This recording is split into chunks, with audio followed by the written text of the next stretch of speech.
Okay, well, I started watching Nana. Okay, and first of all, I want to preface this with a kind of an observation that I've made. I knew this was gonna happen. And by I knew this was gonna happen, I mean I knew I was gonna watch Nana. This is just something that I have kept putting off for as long as I've known about Nana, which has probably been since middle school. But the way I kind of think of it is, when you see like a really attractive person, when you see like a really sexy person, and you do, if you're me, and if you're anything like me, you do everything in your power to avoid them. You kind of like, you're giving that, like when they come around. So that's kind of what Nana was to me, because I knew what it was. I know very vaguely what it was, okay? I knew that it was this angsty, very, very aesthetic, very fashionably appealing show. And I knew it was right up my alley. Like, there's things that I just know when I see them: shows, books, movies, music, whatever. And I know I'm just gonna mess with that so heavily that I'm like almost turned off. I'm almost like, you know what I mean? It's really just like when you have a crush and you're just like, get the hell away from me because I don't want anything to do with you right now because you make me nervous. So Nana was my crush and Nana made me really nervous. But finally, I don't know what kind of caused this. I was like, it's actually time. It's time. And so like about 2 weeks ago, I started watching it and I have not finished yet. But I'm going to go ahead and make a bold claim and I'm going to say, Nana. Oh na na na, put your hands in the air if you're loving tonight. Nana walked, so girls, so Sex in the City could run. Okay, because I feel like this type of show, this type of media, this type of narrative was kind of unprecedented, no? In the way that it's, so telling of the female experience. And obviously, okay, I'm probably about like 20-ish episodes in. And when I say it's telling of the female experience, I think it is telling, but also it is a product of its time and it's a product of its culture, which I always think it's so funny when people say that because it's like, of course, you know what I mean? Like everything that's made is going to be a product of its time and culture. Like it's hard for me to think of, media or literature or films where it's not, right? So I feel like that's kind of redundant. Like that's a redundant thing to say, but I think it's definitely the case with Nana. There's a lot of times during what I'm watching where I'm like, girls stand up, or where they say something that I'm like, come on now. It's just very much, very much product of its time. Again, I feel stupid saying that, but that feels true in this sense, okay? And also, I relate to both Nanas so much. I'm referring to my little booklet of things that I want to talk about. But I relate to both Nanas so much and in such different ways. I feel like I see myself in both characters, in really weird ways. And it kind of makes me feel like I'm watching a little bit of a mirror. And what's crazy is that I actually Googled their signs because I was like, okay, Nana, baby girl Nana, she's got to be a Pisces, right? Like everything about her was giving Pisces, but she's actually a Sagittarius, believe it or not. And then Nana, baddie Nana, I can't remember their last names. Baddie Nana, she's actually a Pisces, and I'm like, I'm not trying to make this about astrology, but things were clocking in my brain. I was like, yeah, okay, that makes sense. But anyways, so yeah, I've been watching Nana, and it's been such a beautiful experience, honestly. Everything about that show is really good. I wish, I don't want to say it, but I do wish we could come back to it. I wish it could be revisited because a lot of the animation leaves me wanting more. You could just tell that they weren't working with a big old budget, okay? And that's okay, but sometimes Nana and Co do look kind of like that one guy from Smiling Friends, the little red character with, just a little stick, like a little worm. They look like little worms walking around. And I get it because that definitely was the style specifically, and this was made like early 2000s. Like that was the style of anime back then, especially for, and now correct me if I'm wrong, shoujo? Is that shoujo? Is that like the like cutesy girly animes? Whatever. Anyways, so yeah, and I want to say also, I love a foil. And Nana, Baddie Nana, and Baby Girl Nana, they are perfect example to me of foils. And one thing about me, if you want me to be invested in your story, if you want me to get interested in your story, introduce the element of foil to characters. Okay? For me, this started with Hamlet. Okay? Now, this is a kind of perfect portrayal of me because me comparing Hamlet to Nana right now. But Hamlet, there's foils. Laertes is a foil, Fortinbras is a foil, in a way Ophelia is a foil to Hamlet, and it creates a really compelling story. And for me, a foil, it to me just shows that there's a lot of thought, that there's a lot of care being taken when writing this story. That they're trying to say something, and both nanas are their foils for each other, of course. Now I haven't seen the end, and I haven't gotten too into it, so I don't know how far this goes. I just know, as of right now, I can say that they are foils to each other. Don't ask me any more questions, please. But yeah, it's a really crazy experience. And also, I'm really thankful that I haven't really seen much about Nana, okay? As I've said, Nana has been kind of a recurring character in my life, but in the sense that I've seen it, I knew it was like angsty, whatever, kind of gay. I knew that. I love that. But I really don't know much about it, and I don't know what people are saying.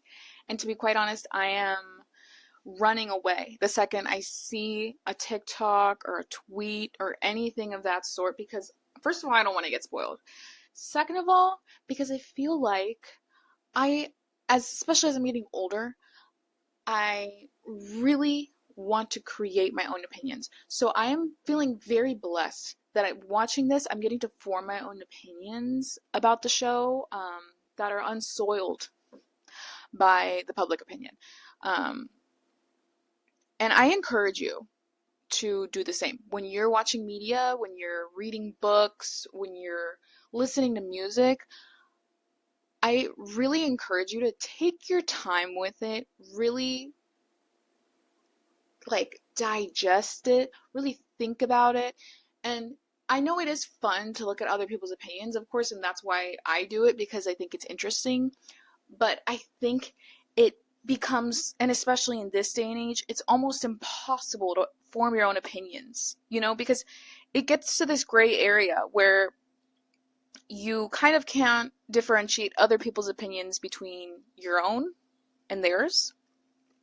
And I feel like I've gotten that way. I've fell into that trap so many times with books, with movies, with everything, where I hadn't fully formed my own opinion, and then I would go online and, look at people's reviews or hot takes or whatever, or reactions, and it's just completely skewed my opinion, and it becomes hard to know what's my own thought versus somebody else's.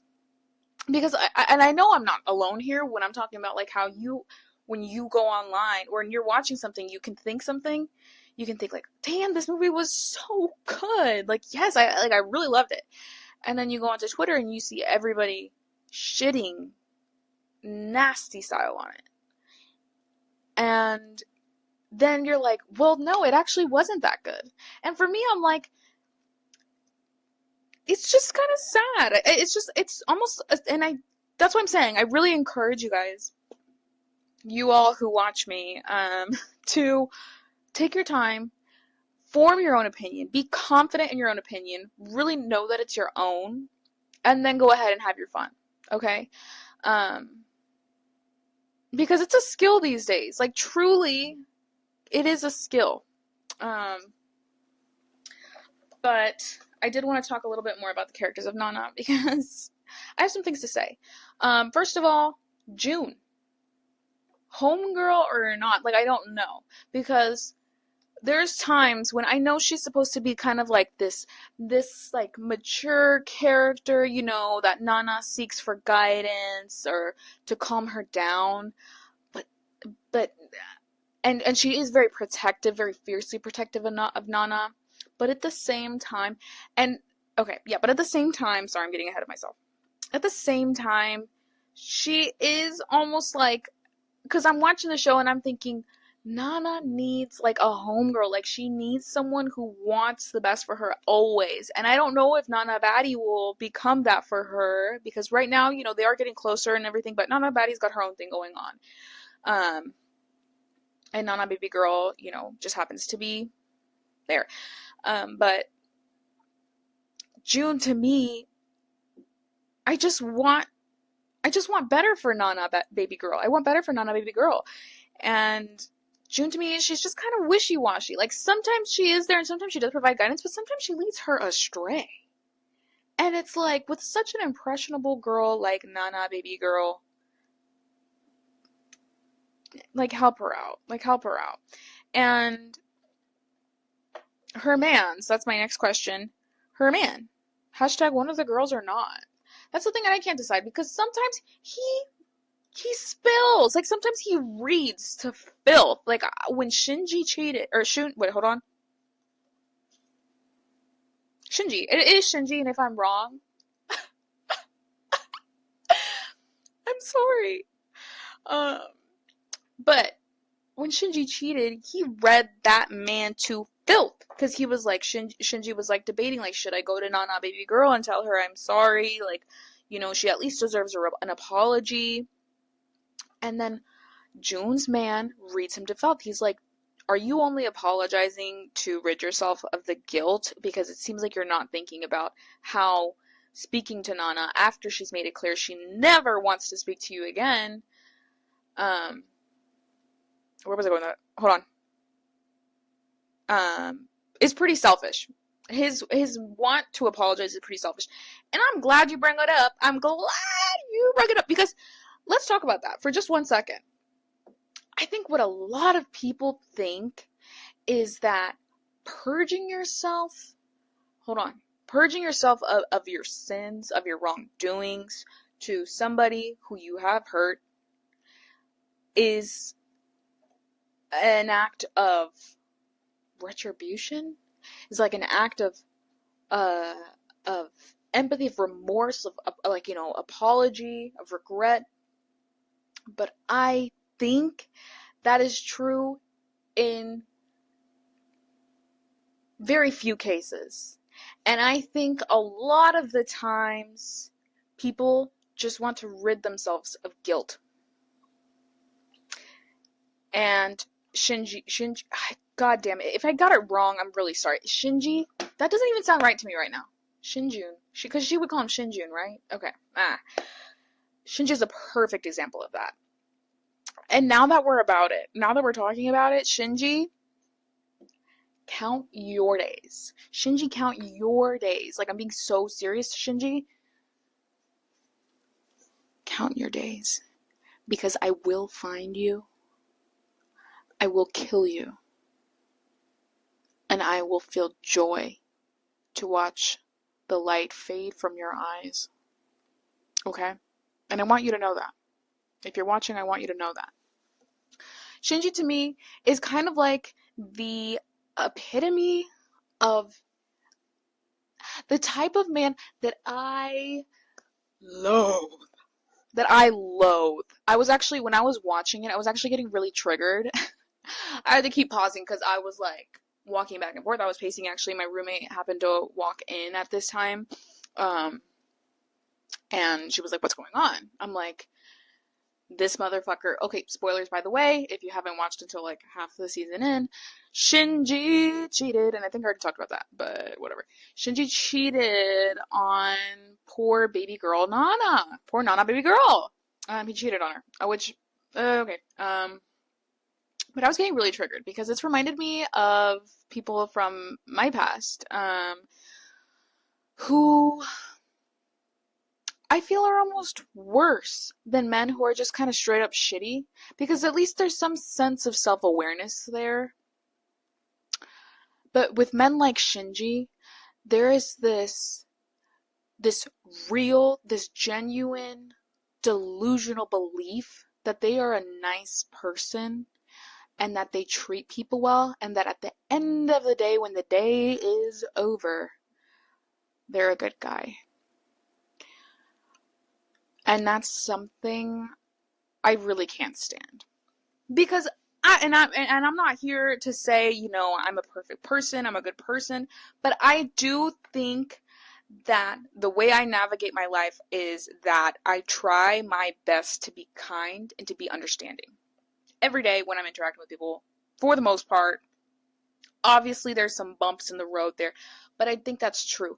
And I think when I do hurt people, I do show remorse, and God, I feel like I am kind of sounding like, why can't people be like me? Like, I'm better.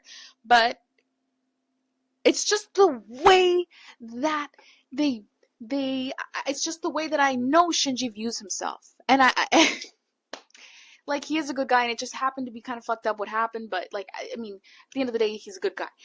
When it's like, you can be a good person and do bad things, but you need to know that what you did was so shitty. And at the time of doing that, you are bad. And I'm not sure I can fully tie everything, my opinion, together, but it's just the idea that they stick to, that it's just this victim. It's this victim. It's just the way things happen. She was a coworker, obviously we got closer, originally I would never do that to her, like, and everybody thought the same, and it's even worse when it's bought into by everybody around them. But Shinji, yes, victim complex, and let me tell you something about a victim. A victim, a victim, a victim. If you want to act like a victim, if you want to be a victim so bad, come over here. Because I can make you a real victim. Shinji? Now. Okay? I digress. Overall, though, Nana has been so much fun. I really recommend you watch it. It's kind of like a similar experience to me when I was watching Girls. I feel like I watched Girls at a really good time. Which Girls has its faults. I'm not saying it's like a perfect TV show or anything, but I do think it's a very unique show. It provided a really new perspective that I don't think had been provided, and I think the writing is really compelling. I think the characters are really compelling. Hannah kind of reminds me of Nana sometimes. We're not going to get too much into Girls, okay, though, because I feel like that could be a whole different video in and of itself. But I do think you should watch Nana, okay, because I'm having a really good time. I think there's like there's this one scene that from like kind of a recent episode I watched where she gets fired, and she's just like, I just want like nice things. Like, I just want to eat like a nice meal. Like, I want to, not have to worry about bills. Like, I just want these things. Like, I want to buy clothes. I want to buy pretty clothes. And I know that sounds bad, but that's truly like what I want. I just want to live a nice life. I want to live a pretty life. Not even pretty, but she wants nice things. And she's just like realizing, like, man, I really have to get my shit together if I want these things. Like, these things just don't happen just because I want them. Like, it's something that I have to do. And I feel like that's such a real realization that you have, like, in your 20s. I think you start realizing things that just don't kind of happen anymore. You have to be very a part of things. You have to be very intentional. And I think that's something that I've realized at my ripe age of 23, that kind of just thinking about these things that you want and kind of idealizing things and wanting them and thinking like, yeah, I'll get that one day. That gets you nowhere. I mean, it gets you somewhere. Obviously, it's good that you have a picture in your mind of what you are trying to get and what you want out of life, but you need to start becoming intentional. You need to start being proactive. You need to start doing shit. And I don't want to sound like a grind set kind of vibe, but that is the hard truth of becoming a real person. Um, and that kind of flows perfectly into my next topic. I so by the way, hi, my name is Neri, and I am 23 years old, and I'm in my final year of school. Oh my God. Um, and now that I'm 23, I'm officially unk. Like I am officially unk. Like it's actually kind of crazy, guys. Everyone around me, and I don't think I'm getting older. Obviously, technically, yes, I am getting older, but I don't think I'm getting older. I think everyone around me is getting younger. I think this has nothing to do with me. And I think this is also just a very uncomfortable position to be in because I have, in my mind, always been the youngest person in the world. You know what I mean? Um, I've been the baby of my family. Not just the baby of my like immediate family, but like the whole family, you know. I've called the baby of the family. Um, I'm always the youngest. You know, online. I grew up online. I was a part of, you know, one of the first generations who has always known the internet. I was born in 2001, so I've always known the internet and I've always been on it. And for better or for worse. In my case, I feel like better, okay, but I know some people did end up a little ebbed up. Okay, thank God that wasn't me though. I did see some, you know, questionable things, but for the most part, I was just watching like science videos, like cooking videos, Minecraft, playing The Sims. Like I was like low key, like really chilling. I had a One Direction fan account. I was an admin on a One Direction fan page. Like I was clocked in. I was clocked in. It wasn't just light work for me. I was clocked in. Um, that all being said, I've always been the youngest person. And I remember I even used to lie about my age online because I was embarrassed that I was so young. Oh my God, that's like so crazy to say out loud. And it wasn't even on some like, you know, because unfortunately there are poor souls out there, you know, who lied about their age when talking to strangers on the internet. It wasn't on that, okay? Thank God. I stayed off Kick. I actually was on Kick, but I never experienced what y'all experienced on Kick. Like, I'm a little concerned because what happened? Like, what did I miss out on? But also, I'm glad I missed out on that. Um, no, but I would lie because I was embarrassed that I was like 14 on the internet, you know, and all my mutuals were like 17, 20. And I was like, I'm so embarrassed. Like, I'm a little baby. So I would lie. And now it's gotten, everyone around me is getting younger because it doesn't feel like I'm getting older because it feels like I'm in the same mindset. And I don't like when people are like, I still feel like I'm 18 because I don't feel like I'm 18. I still feel like I'm a young girl. Obviously, I am a young girl, but young woman, but I just feel like everyone around me is just getting younger, okay? And everyone around me, who was a baby has now suddenly gained consciousness and now has a TikTok account and now is in the comments calling people my age unk. What? Like, it's just like crazy to me. Um, but I was kind of realizing this. Well, first of all, because I have coworkers who are younger than me, and when I told them I'm 23, they're like 21 and 22, by the way, but when I told them I'm 23, turning 24, they were like, "Oh my God." Kind of like I had like some sort of wound on me um that I hadn't seen, and they were like, "Oh." And I'm like, "What? What?" They're like, you're 23 turning 24." I'm like, well, yes. Well, yeah. Did you know you have 30 minutes? Did you know you have 30 minutes? Like, I'm sorry. They're 21, 22 talking about, "Oh my God, you look pretty young for your age." What do you mean? What do you What do you mean? Like, don't say that to me because in my head, I'm literally the youngest person in the world, and I will always be the youngest person in the world. And I think the day that I'm not the youngest person in the world,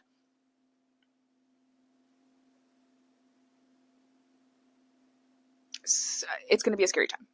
It's going to be a scary time. Dark thoughts just passed through my head. That's what you just witnessed. Dark thoughts entering and exiting my mind. Um, and by exiting, I mean they're still there and they're lingering. Um, but yeah, they brought that up to me. Obviously, what the hell, you know? Um, but then also, I'm on TikTok, okay, and I'm seeing this little new little dance. What does it go?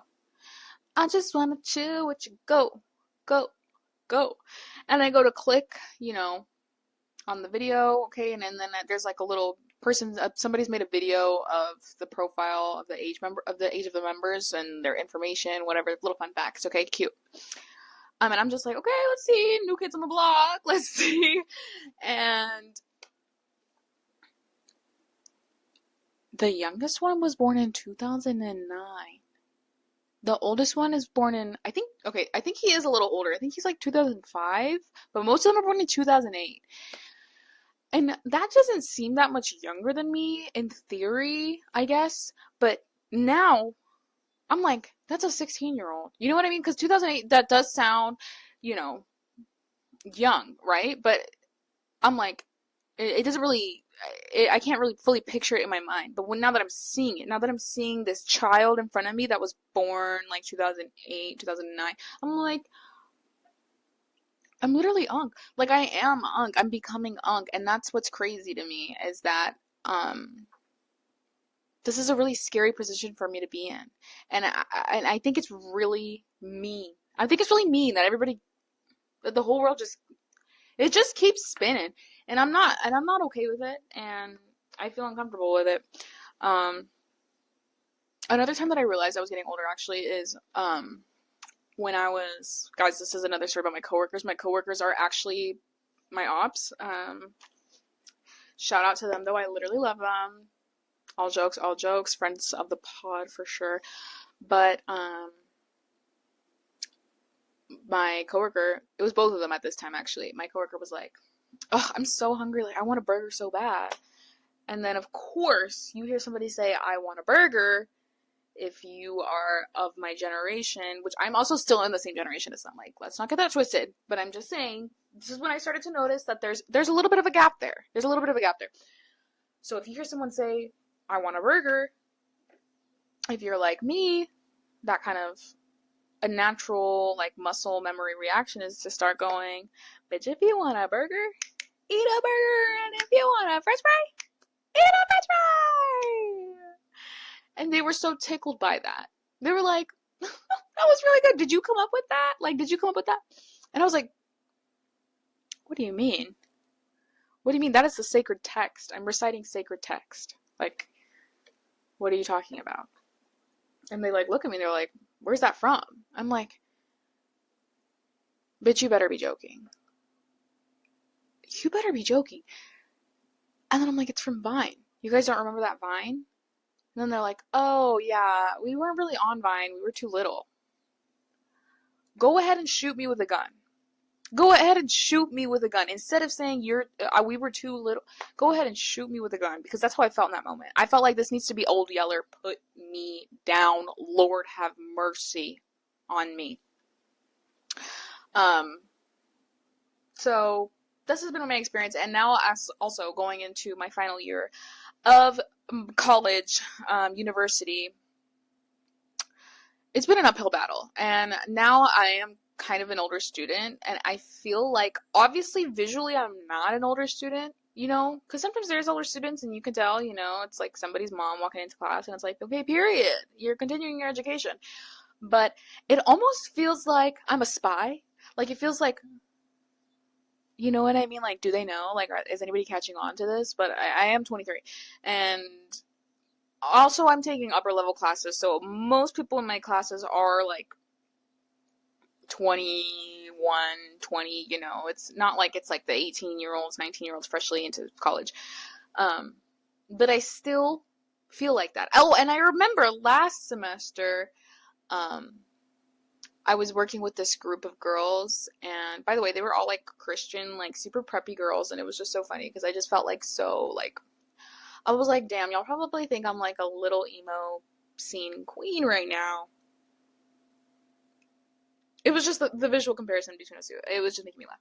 But anyways, they were very sweet girls. But one of them was like, "Oh, hey girl, like, I can set you up with my friend. Like, I know you're like looking, you know, state, and I can set you up." Actually, or it might have been her brother. She was like, "Oh, I can set you up with my brother. Like, I think you guys would really get along." Da, da, da, da. She's not telling this to me, of course. She's telling this to one of the other little girls. And the girl asks, "Oh, okay, like, how old is he? Like, let me see a pic. Like, how old is he?" And she's like, "Yeah, he's 18. And then I had to really lock in there to avoid making a face. Because I almost about, hello? 18? What are we doing? I almost about called the police. I was literally like, first of all, I had to not gag, and that was hard in and of itself. But also, what the fuck is going on? I had to try so hard. I was really trying to focus, but I did do a little double take right there when she said that, because 18? What do you mean? She was like, "Oh, okay. Well, I'm 19, but I've never really dated a younger guy before." And I was like, 19? What do you mean? What do you mean 19? Lord, thank God. I was like, oh, geez, Louise, girl. I thought I was about to have to, make some calls. But no. She was 19. She was of age to date an 18-year-old, of course. But I got scared there. And that's when I realized, and especially that was a lower level class, so that's why I was like so flabbergasted when I realized how young these girls that I was working with were. And of course, I keep saying young. I am still young. Never say otherwise. I think I'm younger than them in the sense that, you know what I mean? But no, it's been an interesting experience, and I'm blessed to feel these feelings because, that means I'm getting older. That means life is happening, and I'm here for experience. I'm here to experience it, and that's a beautiful thing in and of itself. But damn, it's real. It feels almost sacrilegious. I don't know. It feels like we're going against God's word here by making me feel old. And time is starting to be something that's more in my head. The passage of time is kind of always lingering here. And in good ways, and in bad ways as well. But I try to keep myself grounded, and I try to remind myself, you're young. You're young. Because I am. And please, God, I feel like I've set myself up here, but no, I am. I'm literally only 23. Yeah, I'm excited though, because this is my final year of college. I'm going to use this time now kind of to let y'all know what's up. So I'm in my last year of college. I'm in this very transitional kind of chapter right now where a lot of things have ended. A lot of things are on the horizon. It's really cool, but it's almost like I'm in this little limbo transition period where not everything has started just yet. And it's kind of like the preparation of it. The preparation of the future. With college, college just as a whole has felt like jail. It's felt like limbo. It's felt like purgatory. And I love college and I love higher education. I think that's great. And now I don't want to get too into it. But as somebody, and if you also graduated 2020, put your paws up, baby, because that was crazy. We graduated right when the pandemic was hot on the scene. Okay, I didn't have a graduation, and I'm not trying to have this be a sob story, but I just didn't have a graduation. Like, it just kind of happened. And I feel like that really set the tone for the next four-ish years. Just kind of like, ooh, kind of, ooh, right? It set the tone for sure. I had a lot of goals, a lot of dreams. Oh God, I had a lot of goals and dreams that I feel like with the pandemic and with, I didn't want to immediately go to college. I was really passionate about acting. Jeez, God, I'm revealing a lot about myself. But the pandemic happened and I was scared, and I didn't want to immediately go to college. Actually, I kind of wanted to go chase my dreams, but I didn't. So we're here now in the corner of my room. Welcome to the show, by the way. It's called In the Corner. And And I didn't do that. And I went to college and I felt like I was kind of settling. And I was also in a relationship where I felt like I was settling. And I just felt like I had no agency in my own life. Like I was just kind of doing things because it was kind of expected of me. Um, which is not cool. It's not cool to feel like that. And sorry. Also, by the way, I don't want to say I was settling in my relationship, but it's just like, it just kind of felt like something that had kind of happened to me. Like not really that's something I was actively a part of in a weird way. I don't know. Whatever. I don't want to get into that this early. Take me to dinner first, guys. um, but anyways, yeah. So that's kind of been like the past couple years, really, and college has been an uphill battle, baby girl. But I see the light at the end of the tunnel. And if a double-decker bus kills both of us to die by silence, such a heavenly way to die. I'm sorry. But I do see the light at the end of the tunnel. Lord, thank God. I am proud of myself, too. It took me 6 years to graduate college. And I've seen so many people be embarrassed about it taking them an extra year, an extra semester, or not getting to graduate early, because I know some people really feel, and I don't know why, but some people feel this need to graduate early. I don't know if it makes them feel more accomplished, but if you've got 4 years, and to me, college in a way is kind of like a little shield from the outside world, which is why it's kind of led to me feeling like I'm in this jail, I'm in this limbo, I'm in this purgatory. But also, I'm not trying to say that it actually is. I think I've allowed it to be that for myself because of fear and nervousness and anxiety. And unfortunately, I let myself create that narrative about school when it's really not. It can be that. Obviously, in my case, it was. But anyways, people are just so eager to graduate early, and to me, I'm like, just let the 4 years. Just give yourself 4 years at least. You've got the rest of your life to be working a 9 to 5. Jesus, let yourself have 4 years. But some people, whatever. But anyways, it's taking me 6. It's taking me 6, and I actually have a very healthy mindset about that. You'd think I'd be embarrassed, but I'm really not, because that is an attestment to my character. I'm the type of girl who, when she gets knocked down, she keeps getting back up. Damn it. Damn it. That's what I am. And if you also are somebody who took a long time to graduate school, a long time to graduate college, I want to say congratulations. You're awesome, and don't be embarrassed. And like trying to have a mindset like I do. I don't know why this is one of the things that I'm like not really that ashamed of, but I think everybody has their own experience, and I think my experience was different, of course. But I'm proud of myself because I'm actually finishing. Please. And yeah, so we'll see where things go after that.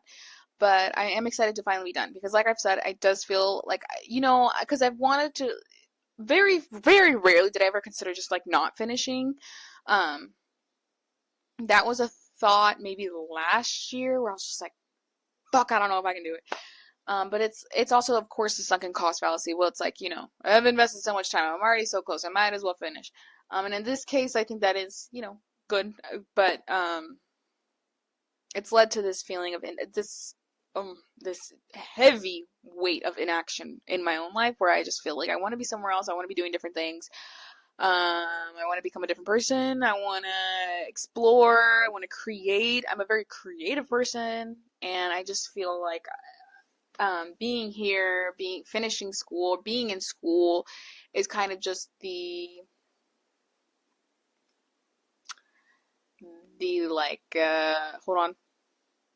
procrastination of that. Like I keep putting it off. But now I'm saying I see the light at the end of the tunnel. And I'm starting to do stuff now, for me. And I'm starting to put myself out there. This being an example. I love podcasts. I love long form content. I love watching things. I love listening.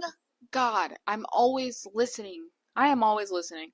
Um, Whether it be to podcasts or music, I'm always listening. And I love a podcast. I feel like I'm kind of bold in doing this as my first, like, a solo podcast. But I talk to myself a lot, guys. And I've tried posting on TikTok before, but I just feel like the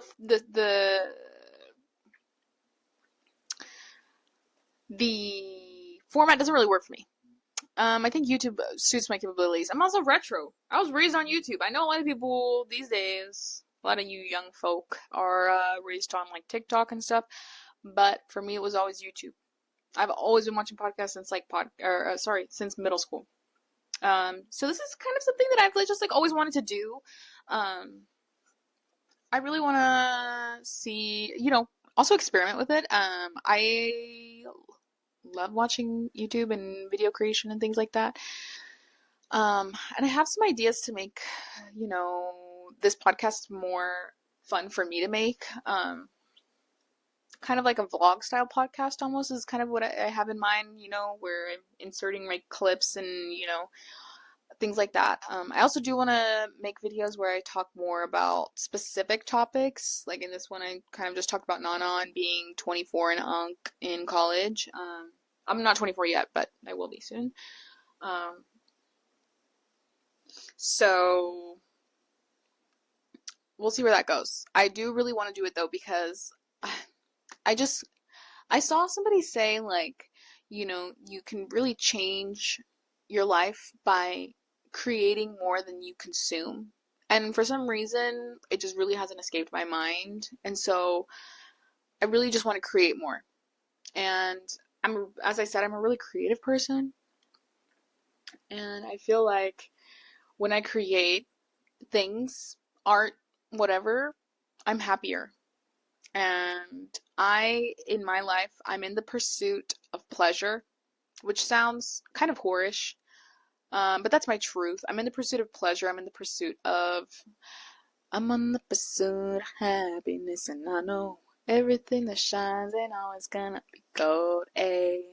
I'll be fine once I get it. I'll be good.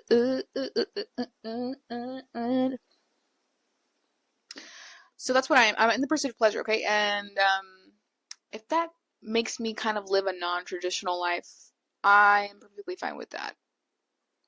I live in the Midwest, by the way, and everyone around me is getting married and having babies and settling down. And as much as I want to be like, why are y'all doing that? Like, I hate y'all. Like, go live your life. Like, as much as I want to be a hater, there is kind of